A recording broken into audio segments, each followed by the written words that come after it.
Yan, naglaga ako guys ng baka. Lalagay na natin guys ang Baguio beans.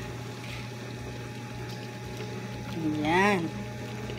Malambot na rin guys yung baka. Hindi ko na guys pinakita yung procedure. Ayan siya guys. Ayan, lagay na natin guys ang pechay. Malapit na yan guys maluto. Peram ako ng kutsara. Ating halo-haloin guys.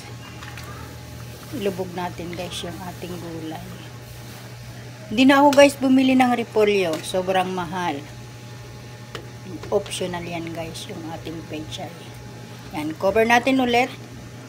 Pakukuluin natin guys. Ayan, this is it guys. Luto na ang aming nilagang baka. Guys. Napakalambot din guys no. Ating baka.